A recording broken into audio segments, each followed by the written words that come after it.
Ташиевдин жактоочусу эмнеге нааразы болду?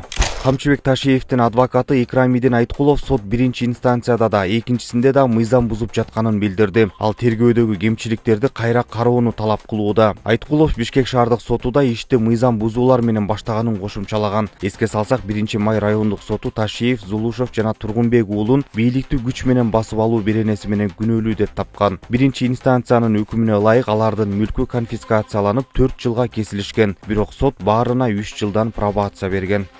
Мындай куушпайлы ушул жерден туруп эле бир кыска пикир алып алайлычы сизден. Азыр аябай жаман көрүнүп атат. Негизинде кечээ президент мынтип айтты. Анча-мынча чечимдерде сот ак үйдү карашы мүмкүн деди. Сиздер бул ушул маселеден эмне деп айтасыздар? Мисалы президент бул чечим кандай болушу мүмкүн? Эмне күтүп атасыздар? Сиздердин маселеде дагы ак үй менен макулдашылган болушу мүмкүнбү? Өкүм чыгарда. Эми сот бийлиги көз карандысыз бийликтин бир бутагы да. Эми мен айтат элем, сот адилеттиги баардыгыбыз ошо аракет кылып жүрөбүз. Буга чейин да ошо сотторго шарт түзүп, көз карандысыздыгын камсыз кылайлы деп. Мен ойлойм, эми кандай чечим болгондо дагы биринчи кезекте ошо сот бийлигинин аракетине, адилеттигине жараша болот деп. Сот бийлиги көз карандысыз болуш керек. Бул убакка чейин мисалы сиз деле бийликтин бир чоң бутагын жетектеп турдуңуз, анан сиз деле ушул аракет кылып жакшы болсун деген бир аракеттер болгон да. Анан буга чейинки чыккан чечим кандай болду деп ойлойсуз? Мисалы ушул кандайдыр бир саясий чечим болуп калган жокпу? Эми буну баарыңыздар көрдүңүздөр да, бүт ачык өкүмдү окуду ошол жерде. Биз ошол өкүмгө макул болбогон үчүн мына шаардык сотко апелляция кылдык. Эми мен ойлойм, бул жолу бардыгы мыйзам чегинде адилет чечим чыгат. Балама Алла Таала ору берген, бирок балам анан мен эле жалгыз каламда жашоодо ошондой эле сезилет. Балам атумар, ТЦП, врожденный паралич. Балам 6 жашта. Балам ооруганда кадимкидей чогуу тырышып, бүт денем кыйналат. Бир Алла билет. Бул оору менен балам өмүр бою жашайт, больницадан басып чыгат деп эч үмүтүм үзүлбөйт. Жанымда күчтүү эркек болгондо мынтип кыйналбайт болчумун. Сиздин эң чоң максатыңыз? Балдарым менен тынч жашасам дейм. Ошол эле максатым. Кыргыз эли жардам бере алат. Мен Аллага ишенем да. Алла Тааланын казынасы аябай чоң да. Эгер Аллах берем десе, элдерди кыргыз элин себепчи кылып берет деп ишене алам. 1-май райондук сотундагы чечим ак үй менен макулдашылдыбы? Жок, эмнеге макулдашат эле? Рахмат. Сиздер мисалы баары ачык өтсүн деп атасыздар да, бирок азыр сот жабык өтсүн деп атасыздар. Эмне үчүн жабык өтсүн деп атасыздар? Эми бул жабык өтүү, ачык өтүү менимче андай деле мени болбой калды. Сиздерден сураган турбайбы? Жабык өтсүнбү же ачык өтсүнбү дегенде сиздер жабык деп айткан турбайсыздарбы? Бул жерде андан деле көз каранды болбой калды го дейм. Бул иштин баардыгы чогуу жайы, бүт баардыгы эле коомчулукка, элге дайым болду го. Аны жабык өтөбү, ачык өтөбү айырмасы деле жок болуп калды го. Рахмат.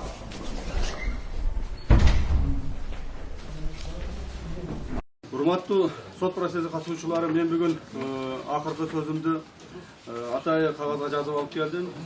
Уруксат берсеңиздер, мен урматтуу төрага кагазымды окуп берип коеюн. Урматтуу төрага, урматтуу сот процессинин катышуучулары, биздин үстүбүздөн түзүлгөн сот процесси аягына чыгып отурат. Мен муну менен биздин үстүбүздөн өткөрүлүп жаткан сот процесси саясий процесс экендигин, саясий куугунтук жана саясаттагы өз каршылаштарын бийликтин күчү менен баш ийдирүүгө болгон аракет деп эсептейм. Кайсыл бир убакыт өтөрү менен ар бир саясий куугунтукка ошол куугунтукту уюштургандар жооп берип келишкен. Жана бул саясий процесске да убагында күнөөлүүлөр жооп беришет. Себеби тарых ушундай болуп келген.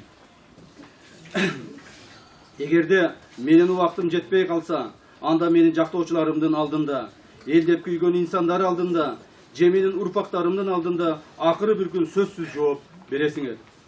Бул бизге көрсөткөн кордугуңар жоопсуз калбайт, калат деп ойлогула. Эмне үчүн мен буларды силерге ачык айтып жатам. Себеби силер убактылуу бийлигиңерди ар түрдүү айламалдар менен сактап калууга аракет жасаган өкүмдарлар болсоңор, ал эми биз болсо элдин, mamlekettin gelecek muğundun kızıkçılık üçün özümüzді örtkө taşlagan Kırgızdın uğuldары bolobuz. Siler bizdi korkuta algan joksuңар. Biz korkmadık. Bizdin Kırgız üçün bardıq kıyınçılıkka çıdap karşı turarыбызды unutpagıla. Урматтуу Москва шаарындагы мекендештер, эгерде сизди тиш оорусу тынчсыздандырып жатса, анда сизге Умбем клиникасын сунуштайбыз. Стоматология заманбап техникалык каражаттар жана материалдар менен камсыздалган. Жогорку даражадагы адистер өз ишинин сапатына кепилдик беришет. Хирургиялык стоматология, тиштерди кооздоп калыбына келтирүү, кандай гана оор абалдагы тиш болбосун, оорутпай алып салабыз, жулабыз. Тиштерди кесипкөй чеберчиликте, гигиеналык тазалоодон өткөрөбүз. Брекет системабыз да бар, имплантация жасайбыз. Протездөө, металлокерамика, цирконий жана башка түрлөрдү колдонуу менен сиз каалаган сапатта тиштериңиздерди оңдоп түзөп, салып жана тазалап беребиз. Биздин дарек Москва шаары, ВДНХ метросу, Кондратюка көчөсү 2, байланыш номеру +7 925 103 22 55. Ар бир жасалган иштин өзүнүн максаты, логикасы жана жасалган маалдагы реттүүлүгү, багыты болот.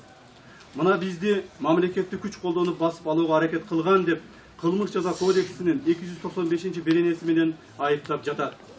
Демек биздин мамлекеттик күч менен басып алууга болгон аракетибизди жөн эле ооз-эки угузуп койбостон, аны аныктап, айныгыз документтүү далилдерди келтирип, анын баарын соттук териштирүүдө ачык айкын далилдеп берүү мамлекеттик айыптоочулардын негизги милдети болгон деп эсептейм. Ал эми бул соттук териштирүүдө тилекке каршы bizde ayıptagan eç kандай dalillerge, dokumentlerge, je kübölördün aynıgız dalillerine kübö bola albadık. Bizge günөө gana koyulup, uğuzulup, anan eç kандай dalilsiz ele biyliktin küçü, tüzdön tüz körsetmesi menen kamak jibereli degen gana buzuku aram hareketler körülүүдө.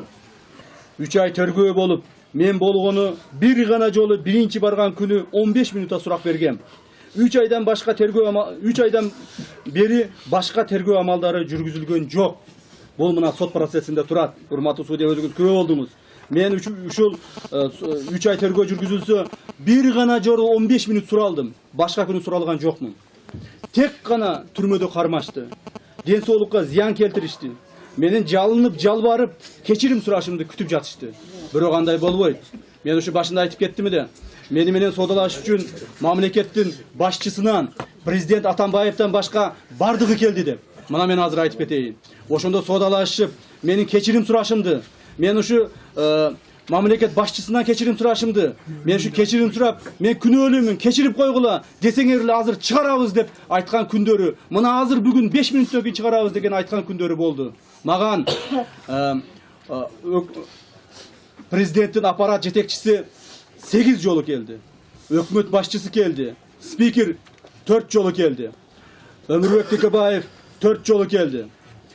Şamil Atakhanov 5 жолу geldi. Jana başka adamlar bardыгы kelişti. Televideniye menен kelişti. Televideniye menен tarttırışıp, meni kostüm kiygizip alıp süйлөтүштү. Mana oşondo dagы men eç kaçan жалынып жалбарып суранған жокмун. Жалынып жалбарып суранған жокмун, мен суранбаймын дагы. Кандай кыйынчылык күн болсо дагы мен туруп жүргөм, мындан ары да турамын. Мен буга чейин дагы бир нече жолу соттук териштирүүдө айттым. Азыр дагы айтып кетейин. Мүмкүн эстерине келип, эл алдында өздөрүнүн тарыхый ордун туура баалап, акыйкат чечим чыгарар деп ойлойм.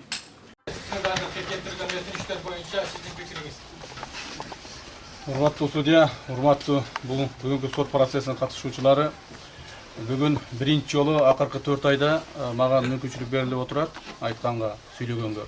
Себеби мына акыркы 4 айдан бери мен как саясатчы катары, как коомдук ишмер катары, ошол мамлекетибиздеги эң чоң партиянын жетекчиси катары 4 ай бою ушул мени жаманатты кылып келишкен. Ошондуктан урматтуу судья, мен сизден суранамын, bir 2 minut aşağırak söylesem mümkünçülük verseniz.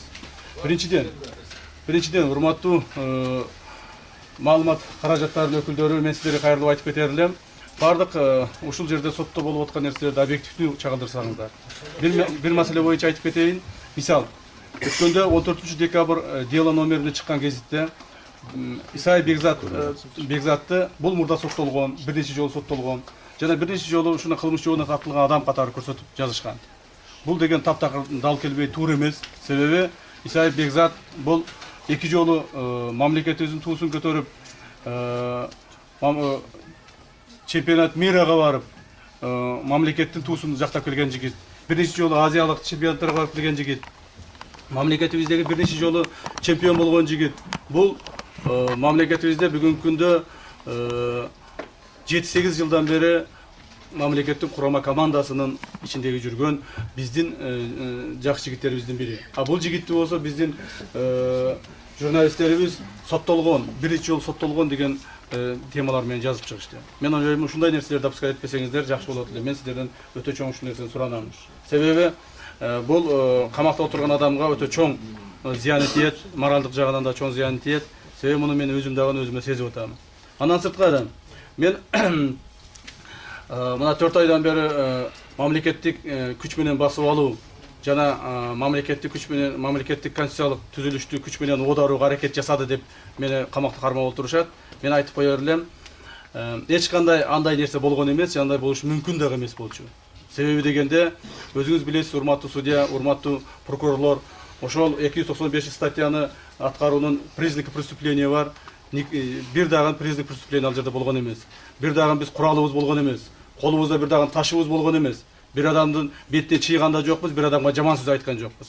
Мен саясий жагынан саясий поступок жасадым, жана мындай саясий поступокту мындан да жасоого мен даярмын. Себеби мен мындай жасаган нерсемдин бардыгын мамлекетибиздин кызыкчылыгын, элибиздин кызыкчылыгын, журтубуздун кызыкчылыгын коргоонун негизинде жасадым. Жана мындан ары дагы мен жасашым керек. Себеби мен эл тарабынан шайланган депутатмын. Себеби мен парламенттик шайлоону жеңип чыккан Ата журт партиясынын жетекчисимин. Менин артымда бүгүнкү күндө 100 миң деген шайлоочулар бар. Мен кечээки күнү бүгүнкү бийликте турган Атамбаевдин түздөн түз, бүгүнкү президенттин түздөн түз турган атаандашымын. Ошондуктан урматтуу прокурорлор, урматтуу судья, бул жерде эч кандай ушуга чейин дагы менде ой дагы болгон эмес, аракет да болгон эмес. Мамлекеттик бийликти күч менен басып алууга эч кандай биз аракет жасаган эмеспиз. Ушуга чейин дагы бир нече саясий акциялар болгондо дагы мен ар дайым айтып келгенмин, биз эч качан мамлекеттик бийликти күч менен басып албайбыз. Биз эч качан мамлекетке күч менен же болбосо зордуктоо менен келбейбиз деп келгенмин. Мындан ары да ушундай болот. Кудай буйрса, артыбызда элибиз, журтубуз бар. Биз сөзсүз бийликке келебиз. Биз бийликке келебиз, тынчтык жолу менен келебиз. Биз бийликке келебиз, элдин, журттун, мыйзамдын чегинде келебиз. Ошондуктан, урматтуу судья, бул жерде бизге келтирилген айыптардын бардыгы негизсиз деп эсептеймин. Андан сырткары, мына азыр айтып атышат, эгерде биз урматтуу мына прокурор айыптоочулорубуз айтып атат, чыгарсак, ушул жигиттер качып кетиши мүмкүн жана бекинип калышы мүмкүн деп. Мен качып кетпестен кайрадан ушул бүгүнкү процессти тезирээк бүтүшүнө өзүм кызыктармын. Мен кайрадан ушул процессти тезирээк бүтүрүп, ушул процесс тезирээк өзүнүн ордун табышына мен кызыктармын. Мына 4 айдан бери мени тордун ардына кармап отурушуп, же сөз сүйлөтүшпөйт, же башка болушпайт. Мен сизден урматтуу судья суранар элем. КТРКнын башчысы Кубат Оторбаевди бул жерге чакырыш керек.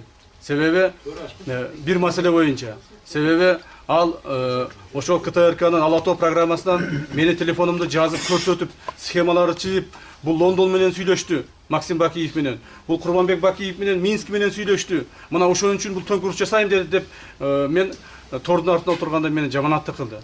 Ушул нерселер келип жооп берсин. Себеби бул мамлекеттик телерадиокомпания. Ал эми мен дагы мамлекеттик адам катары ошол мамлекеттеги жогорку кеңештин депутаты катары муну сизден талап кылганга акылуумун деп эсептеймин. Андан сырткары, урматтуу судья, бул жигиттердин качып кетпеш үчүн мына ушул жерде отурган биздин жан сакчыларыбыздын, мен жан сакчыларым качып кетпеш үчүн мен өзүм дагы жогорку кеңештин депутаты катары кепилдик беремин. Эч ким эч жака качып кетпейт.